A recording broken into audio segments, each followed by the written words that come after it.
Hello and welcome to the Gooner Talk. Back again with you guys for another show, for another episode of our Raw Reaction series, and specifically the Arsenal News Show, episode 59 of your daily series. And it won't be the only show of the day either, because we'll be doing our podcast this evening as well. I'll be joined by, fingers crossed, John, Lee Judges, and also French will be with us as well. So do join us this evening, 5 o'clock UK time. We'll be doing that. And then at 8 o'clock UK time, we'll be on the Arsenal Lounge. So plenty of content for you guys to get your teeth sunk into and to keep you going through what is now a period of real boredom for the international break, which is this is probably the worst international break because it's the last one you kind of have to get through until you then get all the way through to March before the next one. But this is going to be tough. And whilst I am at the same time gutted that there is no football right now, at the same time, I do know that after this one, I'm going to be ridiculously busy with both the channel and work because it will be not only the festive period, but also the January transfer window opens very soon. It's going to get very busy. It's going to get very hectic, but you can make sure to get all the content that you need here. So do drop a like on today's video and subscribe to the Gooner Talk if you have not done so already. Good morning to everybody in the chat box. As always, Kaiser, Stevie, Vinny, the angry person, or Persian. Sorry. An angry person has joined the chat, but no, the angry Persian has joined the chat. Richie Rich, Omar, Colin, Jonathan, we've got Christopher, we've got True Fact, we've got Auden, we've got Muhyiddin, we've got Vinny, we've got Black and Blanco, we've got Gustavo, GGTV for you, Constantine, Carl, Thracian King, Matt G. So many of you, as always, joining. Caleb, Caps, Rich. Good morning, guys. Sorry, I can't say hello to everybody. Otherwise, I would be here forever. So glad that you're joining me, as always. Do drop a like if you haven't done so already. But let's crack on with our first story of the day. After telling you, of course, to go and subscribe to the Arsenal Way, which, by the way, there's going to be some really interesting content this week. Fingers crossed for you guys to get your teeth sunk into. So do go over and subscribe, and do click the link in the description. We'll be doing an interview today, fingers crossed, with Rich Hall, talking about Dusan Vlahovic and how he's for Fiorentina and what he's like in Serie A and whether or not Arsenal have got a chance to sign him. So if you want to get all the inside info on that story, then please do subscribe to the Arsenal Way. We'll also be doing our show in an hour and a half's time every single morning, Monday to Friday. I'll be joined by Bailey to have a chat about all the ongoings at the moment too. So looking forward to that one. Anyway, our first story, though, is Arteta reacting to some of the instances in yesterday's game. We're not going to go through all of the press conference, but some kind of in particular things that I wanted to speak about. He was asked about whether Nuno Tavares has become his first choice left back now, and Arteta said, well, Nuno is playing because he deserves to play. He's been exceptional in all the performances where he has been given the opportunity, but I cannot say anything different with Kieran. Kieran has been superb for us. Kieran has been injured. He came back 2 days ago to do his first full training session. This is what we need. 2 top players that are raising the level in their position, and I'm happy with that. Against Liverpool, it is becoming increasingly possible that Tavares will continue to start against Mohamed Salah. It's a big, big decision. Maybe even we decide to go to a back 3 in that game to operate with both of them on that side to kind of, really restrict the capabilities of Salah. I wouldn't actually be against the idea of going to a back 3 at Anfield. I think it's something that could possibly work. Although saying that, West Ham had a real joy yesterday in just going at Liverpool. So maybe it can work either way around, but that was at the London Stadium. Our game will be at Anfield. It's a completely different kettle of fish. It's certainly something that we need to consider when we have that choice. And the last thing from the press conference I wanted to touch upon was his thoughts on Thomas Partey. And whilst we were told that it was just a tight groin prior to kickoff, that was kind of the line that the club fed out. It could be worse than that, which is going to be really irritating. What the nice thing is, hopefully this will mean that he won't be playing for Ghana during the international break and he can stay and rehabilitate himself at the Arsenal. Arteta said, let's see what happens with Thomas. He wasn't available to play today. He's got a muscle injury and we don't know how it's going to evolve. So let's take it day by day. Now, I was sure that I saw a story on my colleague, Chris Wheatley. I'm sure that he wrote something about Timakinola and something. Oh, here we go. Yes. So the Arsenal youngster Thomas Partey got angry with in training, who is impressing Mikel Arteta. This was a story that went out 5 days ago.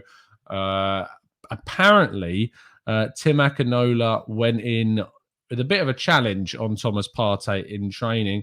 And apparently Thomas Partey was not particularly happy. It says during a session, the 20-year-old went in for a 50-50 with Thomas Partey and ended up clattering into the Ghanaian international. Initially, Partey was said to have been furious with his younger counterpart for making such a challenge in what was meant to be a nothing more than a training game. After the session was over, though, it is understood the 28-year-old took time to praise Akinola, calling him the strongest player he's ever played with. I doubt that this is in any way directly linked, but it's one of those things. It's a few days after that incident comes out. Partey all of a sudden isn't in the team. Did that have anything to do with it? Probably not, but it's a story that Wheatley obviously reported, and so it's worth bringing up in this instance here. Moving on to our penultimate story of the day, and Arsenal have been told the price that they will have to pay if they want to sign Marco Asensio this January. El Nacional, the Spanish outlet, have reported that Arsenal will have to pay a asking price of 40 million euros, which is effectively 34 million pounds, if they do indeed want to sign the Spanish international. Do Arsenal need to look at Asensio as a priority target? No. Arsenal need to be looking at central midfield, and they need to be looking at a striker. Would I be against Arsenal signing Marco Asensio? Absolutely not. I would love to see Marco Asensio at Arsenal. It's a very selfish one. It's maybe something that isn't even necessary, but just my own selfish needs. I would love to see Marco Asensio join Arsenal. It would be the most ironic thing you've ever seen. Gundit, you're going to get yourself suspended if you keep spelling his name incorrectly. Stop putting a C in his name. There's no C in Asensio's name. I swear. I will lose it if we keep spelling his name wrong. Moving on to our last story of the day, though, and we have to pick up on Denis Zakaria, the Swiss international. The player obviously is someone that we all know has been linked with Arsenal for some time. I think three previous windows are what we've seen Arsenal linked with the Swiss midfielder. We know that he's obviously played a lot of football with Granit Xhaka, and because of that, there's always going to be that knowledge of Swiss football, the way we looked at Gladbach to sign Xhaka, and now they've got those links with that club. So it makes sense that Zakaria has come up. Now, something that's increased the opportunity for Arsenal to actually move for Zakaria slightly earlier in January is that Borussia Mönchengladbach actually have an interest in Eddie Nketiah. So far this season, Gladbach's forwards have not been regular scorers. Lars Stindl has 3, and Bolo has 3, and Alassane Playa has 2. And they are looking to try and bring in a more consistent goal scorer. And we know that German clubs tend to like to look at some of the youth that England is producing. And Eddie Nketiah would fall into that category. He scored in both of his appearances in the League Cup so far this season, has Nketiah. So he is supposedly on the radar of the German side. Both players only have 6 months left on their contract when they reach the January window. And therefore, the opportunity for Arsenal to possibly strike a swap deal with the German side is there.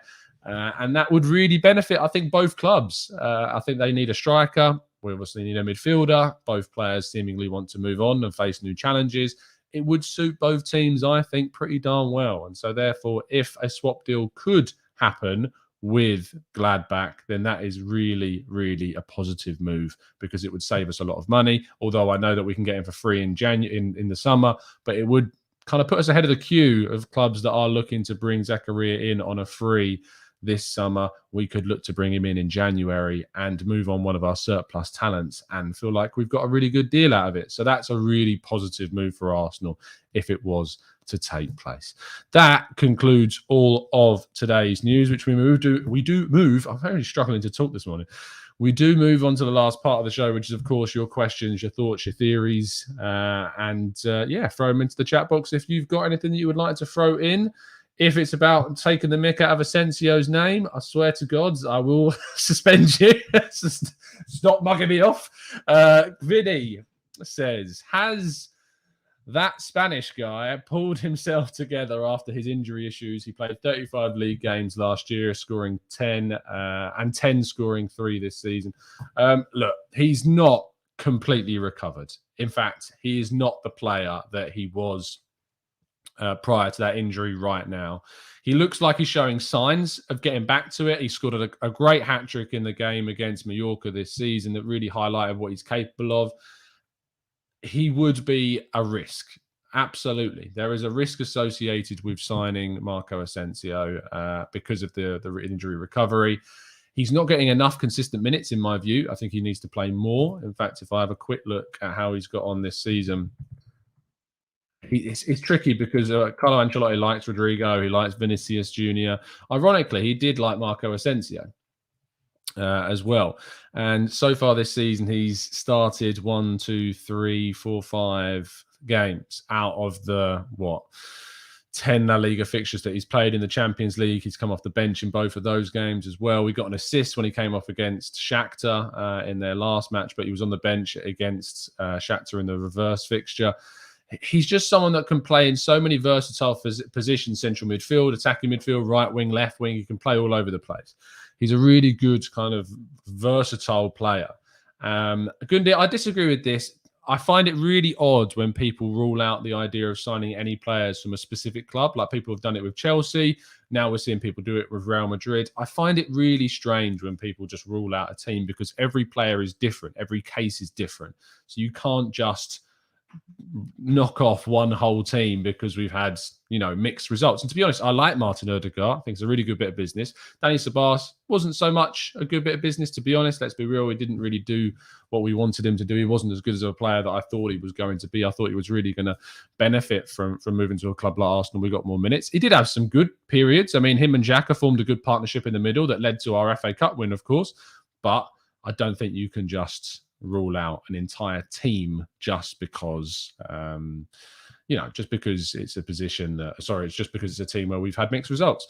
Dan, I disagree with you. I think we do need this position. If you think about it, and Arteta has wanted at times to play a 4-3-3, which is a formation that he may want to play again in the future. We only have two real options at a senior level in Odegaard and Smith Rowe to take up those number 8 roles. You've got players like Patino and Salah coming through, sure, but Asensio's versatility to play right wing, left wing, and in this number 8 attacking role really would add a little bit of depth to that position. As soon as Smith Rowe or Odegaard gets injured, we are in a little bit of a problem place. So I would have no issue. You've also got the situation where Pepe, Aubameyang going off the African Cup of Nations.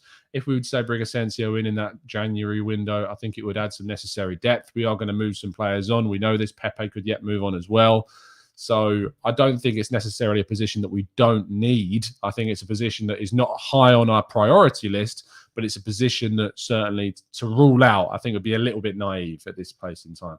Rich says, really liked some of the questions that Jeff was asking Josh, some difficult questions, especially when he pointed out the decline over the years rather than the 48 hours, but thought Josh answered it well. I still need to go and watch actually the whole 25-minute video. I'm looking forward to doing that. Look, I think everything you hear from Josh, you take with a pinch of salt. Actions speak a lot louder than words. He's quite good at speaking. You can't absorb all of what he said in that interview and think, right, well, we're on the right path and everything's going to be hunky-dory now. No, we need to see action. And whilst he's always been quite good at answering some questions, it's not forgiven what happened in the Super League. It's not forgiven what's happened since 2007. It's not forgiven what's happened since 2017. And so therefore we need to ensure that we are progressing and we hopefully will do. I want to be proven wrong. Look, there's nothing more I want. I think that you have to be, if you want Kroenke out, which I do right now, absolutely, but you also have to be in the mindset that if they turn things around, that you have to be open to changing your mind about it. Like, there's nothing more I want from this club to be back achieving where it wants to be, which is to compete for Premier League titles, back in the Champions League regularly. That's what I want to see from this football club. But the problem is that so far we've not seen that. But if they're going to put us back there, I'm more than open to changing my mind about them. Absolutely, I'm more than open. But at the moment, we've got nothing to go on. So there you go. Worth watching, Tom, says Carl. The spoken word can be quite different to selected quotes. Very true. But it says, Tom, given Mainsley's performance yesterday, do you really think that Arsenal will genuinely go for a centre mid in the January window? I don't genuinely think anything about what Arsenal do with this January window. It's impossible to know what we are going to do. I was really shocked by how we approached the summer window. I didn't think we'd spend 50 million on centre-back. I didn't think we'd sign a starting goalkeeper. All of these things I was very surprised about. And so therefore, it's impossible for me to turn around and say what I think will happen in January, or what I genuinely think will happen. I predict that we will go for a central midfielder over any other position. I was surprised to see the links to Dusan Vlahovic and how we're kind of linked with him at such a high price. I was shocked, to be honest, to see that story come forwards. If it is true, really good news. Glad that the club are being proactive and moving and accelerating their plans of the summer forwards to kind of take advantage of what could be a big opportunity for Arsenal this season. If they've identified that this season is a real chance to push for a top 4 place when we actually thought we were going for the top 6 places, then that's great. And they're acting upon that. But the problem is that it's impossible to tell. I think centre midfield is going to be really important to bring in, but the striker position could also be really crucial for what we bring in. Bo says, why do you want our owners out? The reason why, Bo, I want our owners out right now is because we've seen a consistent level of decline under their tenure. We've seen a consistent regression of this football club since their involvement back in 2007. Despite the fact that we've spent over $1 billion in transfers, we haven't made good decisions. The ownership have not made good decisions. We employed the wrong people at the wrong time. Employing Unai Emery was a big mistake. Making the signings that we did at certain times were a big mistake. They brought in Raul Sanllehi. Ivan Gazidis was allowed to run riot at times under the Kroenkes, and they're inexperienced in the football market. They're not an experienced ownership in this specific sport. It's different to American football. It's different to their other franchises. And whilst they may be able to run it pretty well as a business, which even then was questionable considering how many losses we've made over recent years, it's still at that point a very, very questionable run that they have had at the club. And that's why I'm very happily Kroenke out. I also think the way in which they treated the fan base is completely wrong. I don't think they've done enough work alongside the fan base as of yet, and they still need to do more. They are doing more, and I can only commend more efforts that are done to work with the fan base. The fan advisory boards, we talked about that a couple of days ago. I've got my issues with that. But I think the work that they're doing in the community this year is really good. Whether or not that actually comes from the top down or from the bottom up, we'll have to wait and see. I'm not sure 100%, but that work is really good. Trying to do more fans forums is great. But then when we're told that we're going to do 3 fans forums a year and Josh is only going to turn up for at least one of those and not commit to all 3, that again puts me on the back foot. There's not been enough done. And at the end of the day, we have regressed under them, and that's why I am Kroenke out. So I hope, Bo, that makes sense. Vinny says, does signing Zakaria improve us? We have Partey, Lokonga, Xhaka, and Maitland-Niles. Isn't it better to invest in less higher quality players and improve the first team? Arguably, you need to find a balance, Vinny. If it means that we've brought in 6 players for £150 million, averaging £30 million a player, which is not a big investment in this market for a top 4 ambitious side. Now, we're a side that want to be in the top 4. £30 million a player is not an amount of money that you would say goes towards signing a transformative figure. However, they have, or in my view, had their own impact on transforming the team. It's about finding that balance. If we can combine that savvy piece of business that we're doing, the 7 millions for Tavares, the 15 millions for Lokongas, with the more marquee figures like Ben White, and then maybe adding in a striker, another top-class centre midfielder. That's how you build a squad. Balance of young, exciting talent and established world-class quality meshed together. That's what I want to see. And so therefore, you need to find players like Lokonga and Tavares and then combine them with some of the signings that you make for big teams. I mean, you look at Chelsea this season. Yes, I know that Romelu Lukaku has not necessarily scored a lot of goals so far this year, but they're pushing towards being title challengers because they've gone out and in one summer they bought in one main player, which was Lukaku, for 100 million quid, which would transform their attacking line after they weren't happy with Timo Werner's performances. It's about how you blend those two together. Manchester City have added lots of youth. They're bringing youth through now with Foden, and they've got other youngsters like Palmer and Delap, etc. But they're adding also some crucial quality with the likes of Jack Grealish, established quality. That's what the biggest teams do. And so we need to aspire to be up there, and we need to aspire to be trying to compete with those teams again. And it's about trying to build a squad in the same kind of light. Is Zakaria a player that improves our team? I think that you have to think about the fact that Lokonga and Tavares are brought in as depth. Zakaria is someone that I think will improve the options that we have. If you think about it, I think Zakaria is a better player than Ainsley Maitland-Niles. He's a better player than Mohamed El Neni. He's a better player than Sambi Lokonga right now. Sambi Lokonga is doing really well for us, but Zakaria is further along the line of his development than Sambi Lokonga. And so if you've got a situation where Partey's at the African Cup of Nations or is injured and you need to drop down to someone like your Mainsley's or your Mohamed El Nene's like we did yesterday, and you've got a player of Zakaria's level available to you, I think that's always going to be positive. And that will improve the first team squads when we have these injuries and we have these suspensions or these international commitments. Ian Byron says we need a striker and a central midfielder, in my opinion. Maybe sell Marie and bring back Saliba. I think that Saliba's time will come in the summer window. I think he will be part of the squad next season. I'm growing ever confident that he will be part of the squad under Mikel Arteta, which is a great place to be. Marseille fans are desperate to keep him. That shows you how good he has been. He had an absolute nightmare against Lazio, but he had a really good game again yesterday against, I want to say, Metz. So he was really positive in that game, I hear. So it's a mixed bag for Saliba. He's got a lot more development to do and to go, but he's proving a lot of people that, and including Arteta, hopefully, that he should be part of our plans.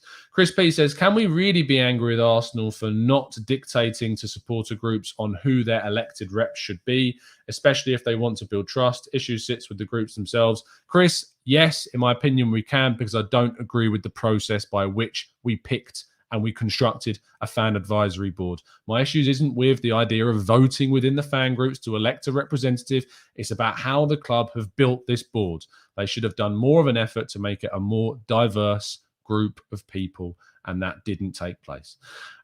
Vicky says, for ages we haven't had depth in defence and midfield. To see second choice players playing for the manager is quite an amazing thing. And it's this push, Vicky, isn't it? It's this push to see these players go forwards from an area where they're not getting too many minutes and put in really good displays. Ainsley Maitland-Niles yesterday, fantastic. Tavares has been brilliant in the last 3 games as well. Lacazette, even out in the cold a little bit, has come in and really put in a performance.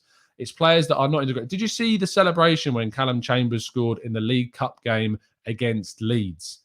That celebration showed you that this is a team where they genuinely are fighting for something this season and they desperately want to go somewhere. There's a real hope that we could pick up a bit of silverware. The League Cup really genuinely looks like something that maybe we could try and pull off, but it's going to be tough. But winning silverware is great. And it could, if we were to say go ahead and win the League Cup for the first time in a ridiculously long time, it would push us forwards to a real strong end of the season finish. And that's what we want to see. Still want to sell Mainsley. Jeff, look, I think the thing is with Mainsley, and I talked about this yesterday on the show, he won't sign a new contract at Arsenal. I have absolutely no doubt in my mind that he will want to move on in the coming windows to get regular football. He's not going to get regular football at Arsenal, and therefore if a club was to come in with a very decent bid, you may as well accept it and bring in someone that's going to do, if not a better job than him. So yes, I still would be open to selling him because I don't think he would sign a new deal, and therefore it's only going to lower his value and eventually he would leave for nothing. And we need to stop letting players leave for nothing, Jeff. It's as simple as that for me. Johan says, what do you think about Declan Rice as a replacement? I don't think we're going to get him, mate. I think he's going to Chelsea or City. He won't be coming to Arsenal, I'm afraid. If we were maybe up there competing with them and we could put in a bid for 80 million quid, maybe you might get him. But he's going to be up there. And anyway, he's up there now with West Ham, who are doing some fantastic work. And you've only got to respect what West Ham are doing. The amount of people that still turn around and say it's only West Ham. It's amazing what happens when a club really do put effort into trying to improve their recruitment system. And they've got a manager that's, experienced and he's doing a really, really great job. It's West Ham anymore, because West Ham are a very, very decent side. GGTV says, Tom, do you think we can get top 4 this year? I believe we can do it. Hey, look, we're there right now. We're 3 points off second. So there is all the hope in the world that we can get top 4. If we beat Liverpool, we are 4th. So it sounds crazy going to Anfield and thinking about winning, but that's the type of victory that we need to get if we have hopes of getting top 4. If we lose that game, I'm not saying it's all over. It's not. Liverpool are still, for my money, the title favourites. I look at them as having the best starting 11 in the league, but I think that if we can go to Anfield and get some kind of result, it is going to be a big, big measure of where we have developed to and where we've come so far as a team. Adam says, Tom, don't you think that Balogun could play the second striker role alongside Lacazette? I feel he didn't really get a chance to show his skills in the beginning of the season. Adam, maybe, but honestly, I wouldn't do it right now. I thought he scored an amazing goal, if you haven't seen it already, for the youth side in their comeback against Leicester, I want to say. So the little flick and the spin and the volley, amazing goal from Balogun yesterday. If you haven't seen it, go and watch it. It's brilliant. And look, he's still very young, and we're pushing for the top 4. We've already got loads of kids in the team. Throwing Balogun in isn't going to really help our chances, I don't think. I'd stick with what we have right now. Maximus says, Tom, how do you rate our chances against Liverpool, seeing as they will come back at us with extra motivation after losing? To be honest, I thought they would go against West Ham with extra motivation after drawing against Brighton. There could be any opinion that falls from that result against West Ham. If they had beaten West Ham, you could have said that's a really galvanizing victory. It's only going to build momentum for them. If they were to draw it or lose it like they did, you have the opposite opinion of, oh, they're going to want to really avenge themselves. They're going to get back on the horse. But at the end of the day, I'm happy they lost.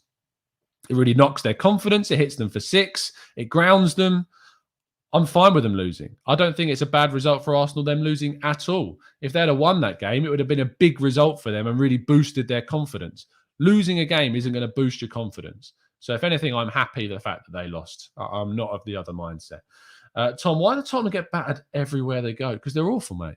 Because they're awful and they're Spurs, and that's what they do, really. Constantine says, would you sell Pepe this winter to Newcastle? If you gave me 25 million quid for Pepe, I'd sell him. Rich says, Tom, thoughts about not passing the ball back to Watford? I talked about this yesterday. I'd be annoyed if it was me. So that's about it, really, Rich. I'd be annoyed, but it is what it is. Arsenal are too nice, as we've been told time after time, and maybe we need a little bit of thing like that going our way. And in a couple of weeks' time, no one will be talking about it. So we'll take it. I'll take it all day long. Trevor says, nobody is going to sign Basuma till his court case is over. I don't know what's going on with that. So I can't comment on it, I'm afraid. Dirk says, what type of midfielder do you think we need? I think we need a disciplined number 6 is the midfielder that we need. We need someone who's genuinely, when we play 4-3-3, can sit in that number 6 role. That's the type of midfielder that I'd be looking for in the January, which I believe that Zakaria can do, but he's also someone that does like to play in the number 8 position as well. But I think that Zakaria adds depth. He's not my marquee midfield signing, though. I would look to a Basuma based on his raw quality. I would look to someone like a Bruno Guimaraes, possibly. I would look to someone like a Fabian Ruiz, these types of midfielders. So it says, shout out to our set-piece coach. Arsenal is tied for first for goals in set pieces. It's unsurprising because we've done some great work. Nicholas Jova is doing a brilliant bit of work at Arsenal so far. Mike says, Football Manager is out tonight. Arsenal will be in the Champions League by Friday. Now I'm in charge. Good luck. Good luck, Mike, with your FM22. Obviously, you can go check out a lot of the Swiss players. We did a show of Oliver Zeziger over on the Arsenal Way, who is the head Swiss researcher for Football Manager. Go check out some of the Swiss leagues. There's some brilliant talent over there if you haven't done so already. Sakub says, do you think that finally some Arsenal fans now eat their humble pie and acknowledge the excellent new recruitment drive, i.e. our young, hungry players with great characters? I hope so, because I've said for a period of time that I've rated Edu. I like a lot of what Edu has done. I can't really fault Edu. I defended him when he came out after the window and was having those kind of conversations of, we're not looking at top 4, top 6, top 8, top 10. Like, I really defended the guy. I think he's done a really good bit of work, and I think his signings are proving that absolutely this season. I still think we should have signed a central midfielder. I still think we should have moved players out for a bigger fee, but I can't criticize the players that we signed, because they are all doing really good work. Thracian says, do you think Zakaria is the right quality for us, especially considering he is the understudy to Xhaka for Switzerland? Look, Xhaka for Switzerland is a very different player than Xhaka for Arsenal. I do think it's something that you take into account, but that's why we're not signing him as our marquee midfield signing. If you think about it, you move out Maitland-Niles, you replace him with Zakaria. You move out O'Neill, you replace him with a marquee top quality central midfielder. You've already improved your midfield brilliantly. So I have no issue with that whatsoever. Social, yes, I do like Douglas Luiz at Aston Villa. I think he's a very good player, and I would be interested in signing him. Let's go to Sean. Says Pepe to Newcastle makes perfect sense. He would probably be willing to go because they could give him a wage increase and way more playing time. Maybe that's something that will happen.